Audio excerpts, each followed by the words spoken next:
Deus abençoe. Podem se sentar. Obrigada pelo convite, irmã Carol, irmão Alexandre.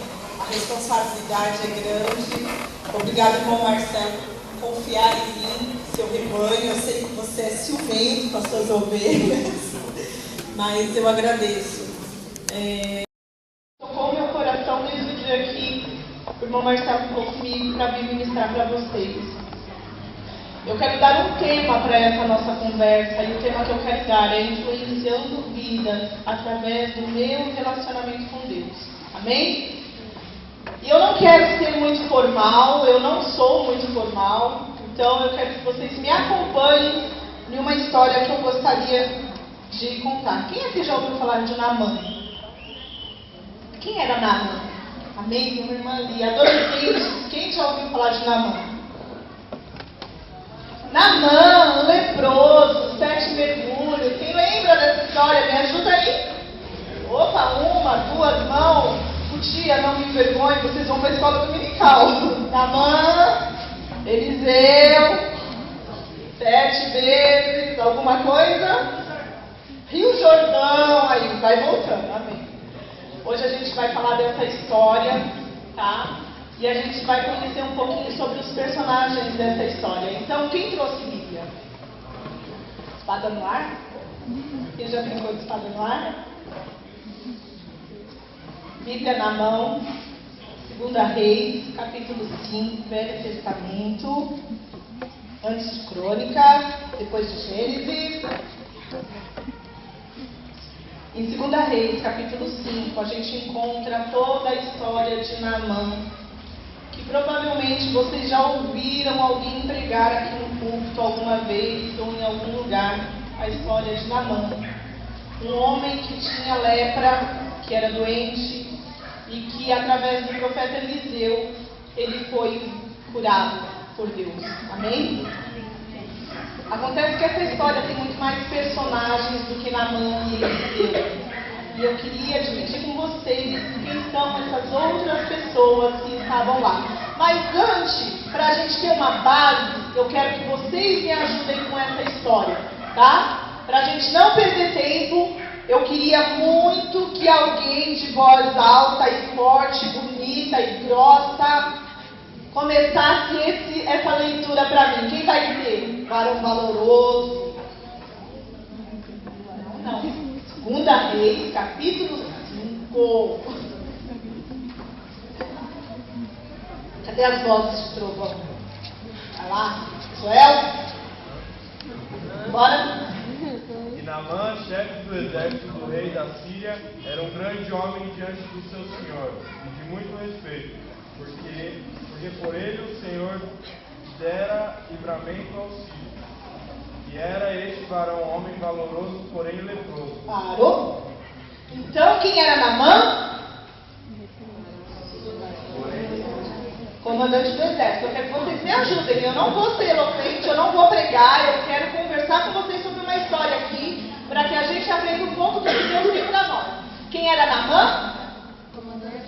Comandante do exército. Era qualquer comandante? Era qualquer pessoa? Não, era um homem grande, valoroso, respeitado, importante, em grande conceito com o rei da Síria. Amém? Tá? Porém, ele tinha um probleminha. Era grande, importante, respeitado, valoroso, ganhou muitas guerras, mas tinha só assim um detalhezinho, que era leproso. Tá? E aí, continuando a leitura aí. E saíram tropas da Síria e da terra de Israel. Levaram presa uma menina que ficou ao serviço da mulher de Naamã. Parou. Levaram o quê? Uma menina. Hã? Uma menina. Qual é o nome dela?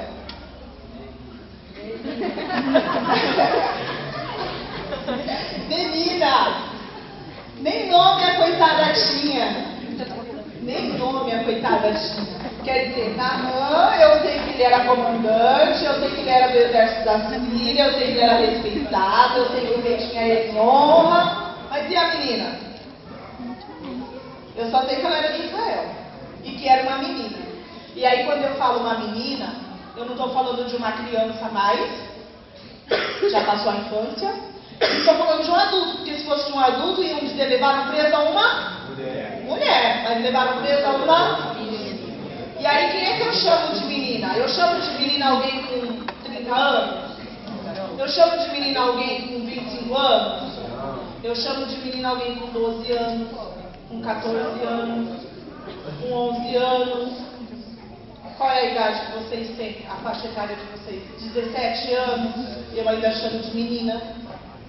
Então eu estou falando de uma adolescente. Então na história de Naamã tem uma adolescente, igualzinho vocês, da mesma faixa de idade que vocês.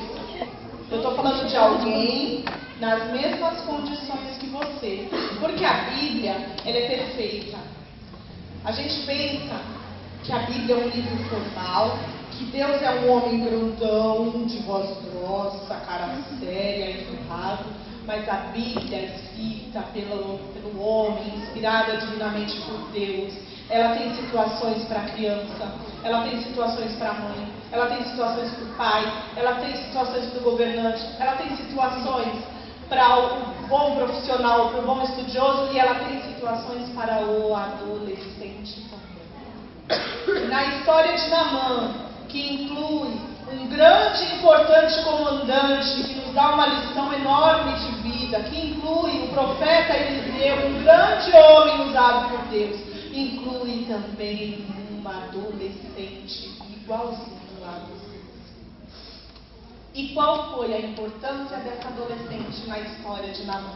Vamos lá. E aí a história diz aí que saíram as tropas da Síria e levaram preso uma menina que ficou a serviço da mulher de Naamã. E disse essa menina para a sua senhora: ah, minha senhora, se o meu senhor estivesse diante do profeta que está em Samaria, ele restauraria a sua lepra. Então, aí eu vou parafrasear, a mulher de Naamã correu e contou para Naamã: sabe o que aquela menina que você trouxe de Israel falou para mim? Que se você estivesse diante de um profeta que tem lá em Israel, você já estaria curado. E aí Naamã olhou para aquela história e falou: meu Deus, será que tem uma esperança para mim? Naamã não guardou essa história para ele levou para o rei. Então foi Naamã, vocês estão lendo aí? Segunda Reis 5? Então foi Naamã e notificou ao seu senhor, ao rei da Síria, dizendo: assim e assim falou a menina que é da terra de Israel. Então disse o rei da Síria: está escrito isso aí? Não. Mas eu imagino que ele pensou: peraí, gosto tanto do Naamã, é uma pessoa tão importante para mim, e eu vou perder ele para a lepra. Mas parece que existe uma esperança. Faz o seguinte, Naamã, vai, anda, eu enviarei uma carta ao rei de Israel. E foi, e tomou na sua mão 10 talentos de prata, 6.000 ciclos de ouro e 10 mudas de ouro, um monte de presente. E levou a carta ao rei de Israel, dizendo: logo em chegando a ti essa carta, saibas que eu te enviei Naamã, meu servo, para que o cures da sua lepra. E sucedeu que, lendo o rei de Israel a carta, ele rasgou as suas vestes e disse: sou eu Deus para matar e para vivificar, para que este envie a mim um homem, para que eu cure da sua lepra? Pelo que deveras, nota aí, peço-vos, e vede que ele busca ocasião contra mim. Sucedeu, porém, que ouvindo Eliseu, homem de Deus, que o rei rasgara suas vestes, mandou dizer ao rei: por que rasgou suas vestes? Deixa Naamã vir a mim, e ele saberá que há profeta em Israel. Acontece que Naamã entrou em contato com o rei da Síria, que entrou em contato com o rei de Israel, que entrou em contato com o profeta Eliseu para curar-se por um Deus vivo e grande e poderoso, simplesmente porque uma adolescente não se calou. E aí eu aprendo com a lição de Naamã o seguinte: que às vezes a gente fica esperando que os outros façam as coisas que são importantes, Para que eu vou me preocupar com o problema de alguém tão grande e tão importante, e ele é rodeado de gente tão grande e importante também? Acontece que o seu comportamento, a sua fé e o seu relacionamento com Deus pode influenciar a vida, sim. E de uma maneira que você menos espera. E no momento que você menos espera. Eu vejo que essa história foi escrita numa época de guerras. Foi escrita numa época onde o exército de Israel, o povo de Israel estava fragilizado. Eles já tinham passado por várias guerras. Eles já tinham sido invadidos muitas vezes. O exército da Síria. E aí a gente tem o rei da Síria, Ben-Hadad, que era o rei daquela época, era um homem poderoso e forte. Aí a gente tem os personagens dessa história. Não é só Naamã e Eliseu aí, tá? Eu tenho uma menina, que eu não sei o nome dela. Eu tenho o rei da Síria, Ben-Hadad, um homem poderoso, um homem que tinha conquistado muitas terras.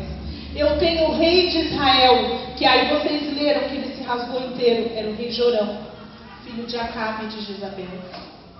Estava num momento de crise na sua terra. E o rei Jorão era um homem covarde, um homem medroso, que tudo trazia medo para ele, tudo assustava ele. E quando ele soube que Naamã estava vindo para ser curado através da mão dele, ele entrou em desespero.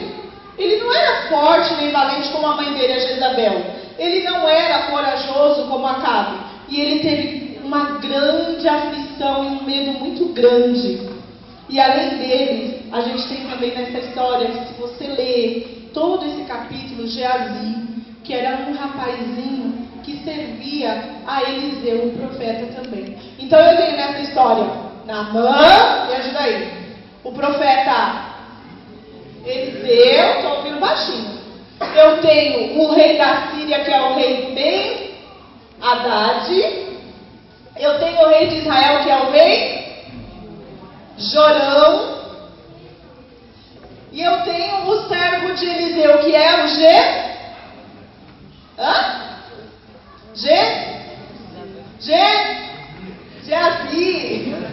Saiu baixinho, mas saiu. Geazi, tá? E como é que essa história aconteceu? Tá? Primeira coisa, quem é que sabe o que é a lepra? Quem é que sabe o que é lepra? Alguém sabe o que é lepra? Você sabe? Bom, legal. É uma doença de pele. É uma doença de pele. Acontece que hoje a lepra é conhecida como hanseníase, mal de Hansen, tá? A cura para a lepra só foi descoberta na década de 80. Até a década de 80 não havia cura para a lepra. E aí na Bíblia você vai ouvir vários casos de leprosos, você vai ouvir histórias de Jesus curando leprosos, você vai ouvir lá no Velho Testamento de que o leproso precisava ser recluso, colocado para fora. E por que eu estou falando tudo isso aqui? Porque você precisa entender a Bíblia, você precisa entender as coisas, porque senão você não vai entender os milagres que Deus fez. O que aconteceu com Naamã? Ele era um homem tão importante, mas ele tinha uma doença nele que estava em fase inicial, eu imagino, e é por isso que ele ainda não tinha sido recolhido, que iria matá-lo muito rápido. A lepra, ou hanseníase, é uma doença de pele que também ataca os nervos, e ela vai atrofiando, a pessoa vai perdendo a sensibilidade, vão criando-se manchas na pele, que essas manchas vão ficando mais densas, aquilo vai petrificando, apodrecendo, criando feridas e atrofiando a pessoa. Naquela época não havia cura para a lepra. A única maneira deles isolarem esse problema, até porque a lepra ela é contagiosa através da saliva e através da respiração. Então o único jeito de conter uma epidemia era fazer o quê? Era isolar essa pessoa. Então a pessoa que tinha lepra, ela era tirada do convívio da família, era tirada do convívio da sociedade, levada para um leprosário fora da cidade e lá ela morria. Todo o poder, toda a força, toda a honra que Naamã tinha, não puderam conter uma lepra no corpo dele. E eu imagino que publicamente ele era um homem de uma grande postura, mas por dentro era um homem apavorado com o que ia acontecer com ele. Ele sabia que dentro em breve ele teria que se isolar da família dele, ele teria que largar o comando da tropa dele e se isolar, porque ele ia morrer. Ele não tinha para onde correr, porque não havia cura para ele. Não tinha naquela época nenhuma medicina que pudesse tratar do problema dele. E eu imagino que Naamã era um homem extremamente angustiado. Acontece que por algum acaso, a tropa de Israel foi passar por uma incursão. A tropa da Síria foi passar por uma incursão em Israel e resolveu capturar uma menina e levar para dentro da casa dele. Uma adolescente cheia de problemas como qualquer outro adolescente. Ela havia sido tirada da casa dela, separada do povo dela, isolada dos pais dela, fora da terra dela. Ela tinha todas as razões para ser uma adolescente revoltada, depressiva, tímida, vergonhosa. Ela estava na casa de um homem muito poderoso para servir sem ganhar nada em troca, sem saber o que iria acontecer com ela. Por que essa menina ofereceria ajuda? Quais as razões que ela tinha para oferecer ajuda? A adolescente já é rebelde por natureza. Vocês sabem disso. Não é? A adolescente já não gosta de ajudar por natureza. Sempre manda alguém na frente. Vai você, faz você. Eu não. Agora não. Depois eu vou. Ela poderia ter tido essa postura. Ela era uma adolescente, num lugar que ninguém conhecia ela, sem os pais dela para lembrarem ela que Deus existe todo o tempo, que ela é crente todo o tempo. Ela não tinha ninguém lá para falar: ops, não esquece que você é crente não. Não esquece de dar testemunho não, hein? Olha essa roupa, olha esse linguajar, olha o jeito que você faz as coisas. Ela não tinha mais ninguém para fazer isso, mas ela tinha Deus no coração dela. E a palavra do Senhor diz que tudo quanto você se propor a fazer, faça como que para Deus e não como para os homens. E a postura dela foi essa. Ela foi para dentro da casa de um comandante e ela não pensou que eles não eram os pais dela, que aquele não era o povo dela, que aquela não era a família dela, que ela não tinha obrigação nenhuma de fazer nada para eles. Ela não pensou nisso. Ela só se lembrou do que ela já tinha aprendido. Tudo que vier à minha mão para mim fazer, eu preciso fazer. O meu Deus exige que eu seja perfeito em tudo aquilo que eu me proponho a fazer, independente da minha idade, independente de onde eu estou. Não importa que eu sou uma escrava, eu sou livre pelo Senhor. Não importa que eu estou separada da minha família, o meu Deus é o meu Pai. Não me interessa que eu aqui sou prisioneira, o céu me aguarda. Não tem meu pai para me ver, mas tem meu Deus para me ver. Não tem a minha mãe para me lembrar quem eu sou, mas tem o meu Senhor para me olhar. E ela não hesitou. Ela poderia simplesmente dizer: ele está com lepra, o problema é dele. Quem mandou ele me sequestrar de lá? Deixa ele morrer, quem sabe ele morrendo eu posso ser livre e voltar para o meu lar. Não. Não. Quando ela viu o problema, ela se lembrou que na terra dela existe um homem de Deus que poderia ajudar aquele homem. Você se lembra do homem de Deus que tem aqui quando você está perto de alguém com problema? Quando você sabe qual é a lepra da nossa época? O pecado. A lepra hoje é o pecado e você é a menina.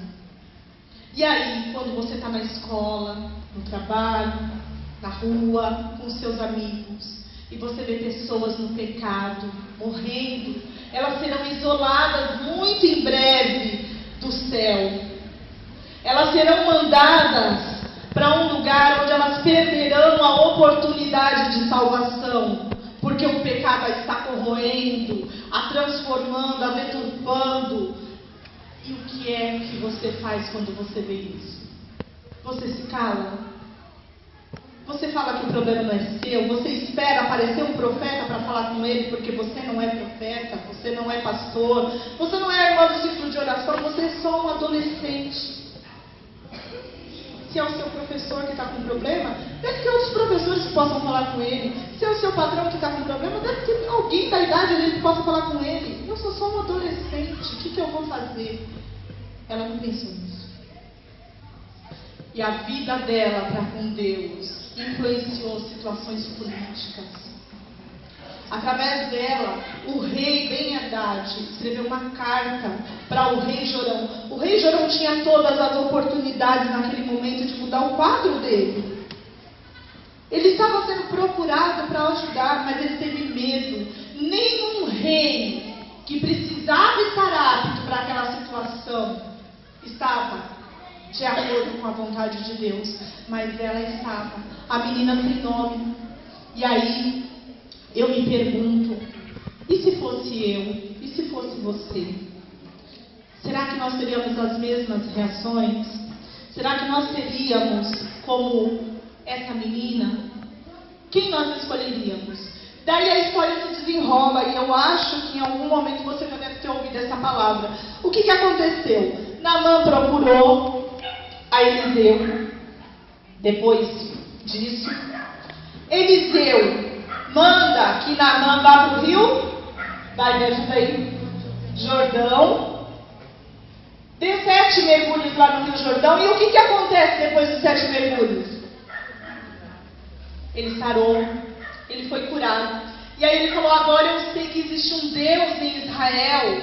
Nossa, é verdade, existe um Deus que pode curar, transformar e libertar. Qual é o preço desse Deus? Qual é o preço desse milagre? E Eliseu falou para ele, o preço é 0. Eu não quero nada não. Mas eu trouxe ouro, eu trouxe roupa, eu trouxe presente para você. O que você quer, Eliseu? Eu não quero nada não. O que de graça recebeste, de graça deste. Será que você tem se comportado como Eliseu também? Todo domingo você vem, você se alimenta, você recebe a palavra, você aprende que Deus transforma vidas, que Deus te alivia das suas dores, que Deus pode te libertar das suas angústias e sofrimentos. E aí você sai daqui falando, amém, é verdade, olha, o pastor falou, o irmão falou, Deus é bom, Deus é maravilhoso, e segunda-feira chega. E o que é que você faz com essa palavra que você recebeu? Para onde ela vai? A palavra de Deus, ela é viva e eficaz, e ela precisa frutificar através da sua vida. Você precisa ser canal de Deus para levar a mensagem da cruz. Não importa qual seja a realidade da sua vida, você precisa levar essa mensagem adiante. Você não pode enterrar aquilo que Deus tem dado para você de conhecimento da glória de Deus, porque vidas do seu lado estão sofrendo e você não está se percebendo. E você não está passando adiante a verdade do Evangelho. E Eliseu falou para ele, olha, não tem preço isso que eu fiz por você, porque não fui eu. Eu sou só a ferramenta. Quem fez foi Deus. E nós precisamos ter esse comportamento, irmãos. Nós precisamos ter essa verdade em nossas vidas. Acontece que eu falei que Eliseu tinha um servo. Quem lembra dele?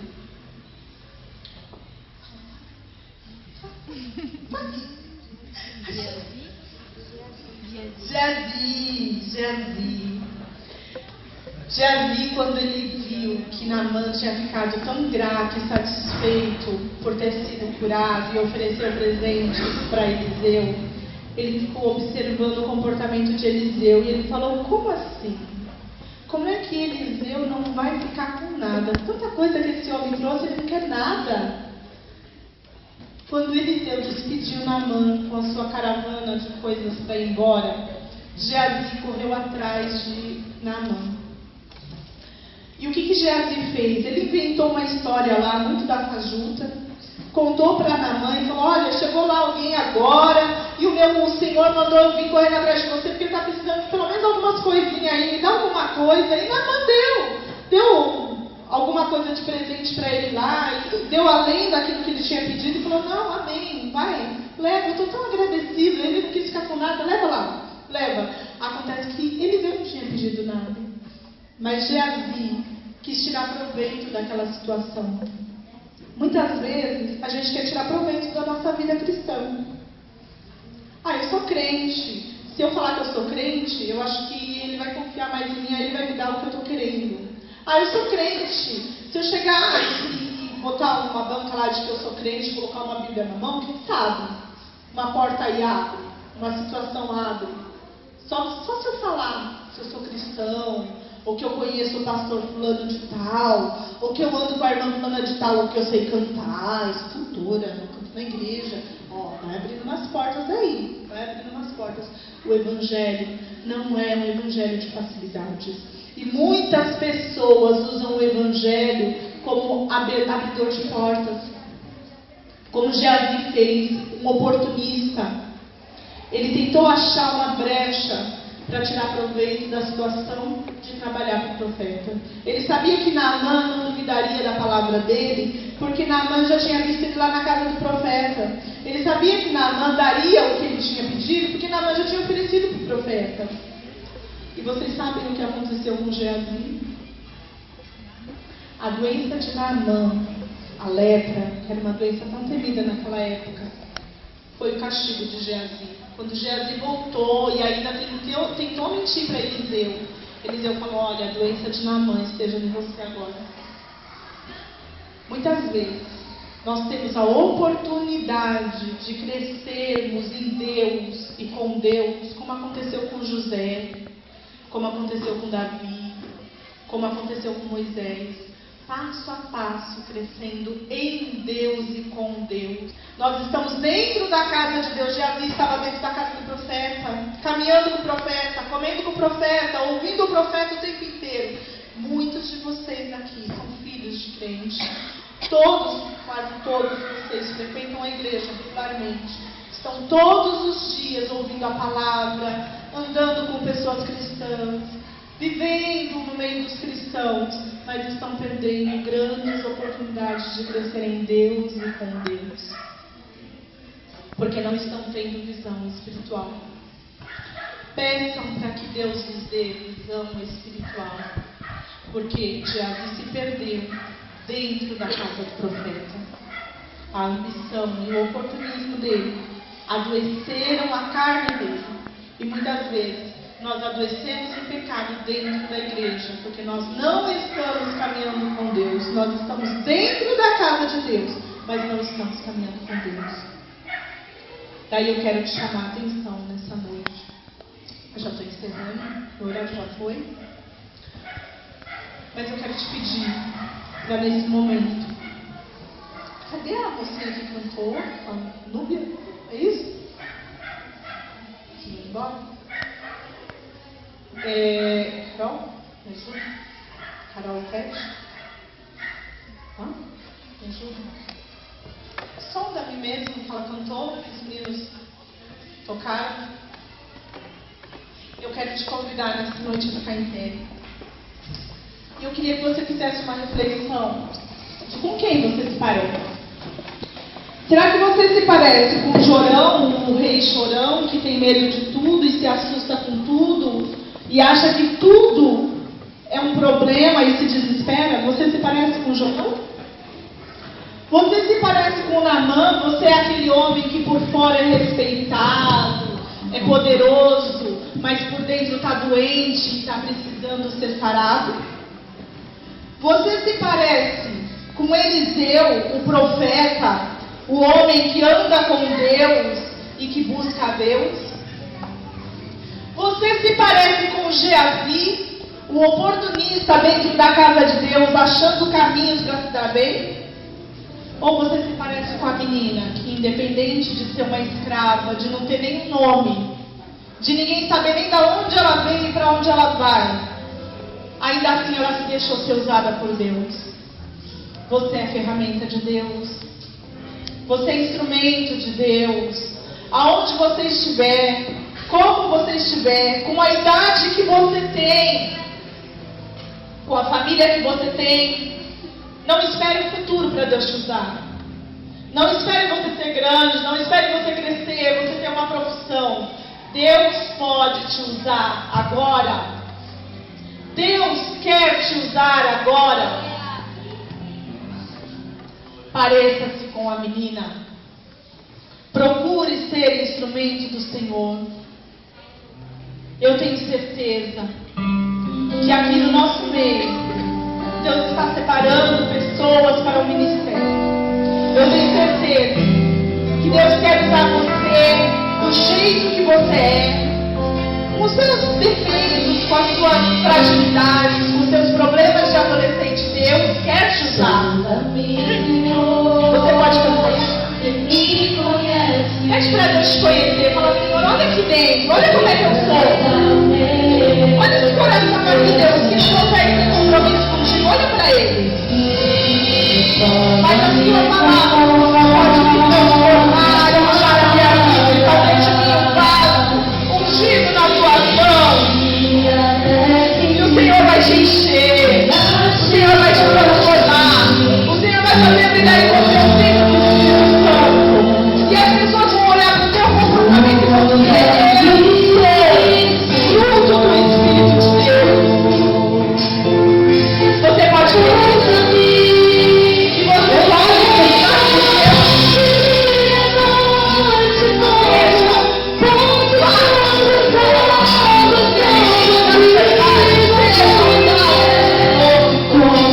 Seja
vida de Naamã.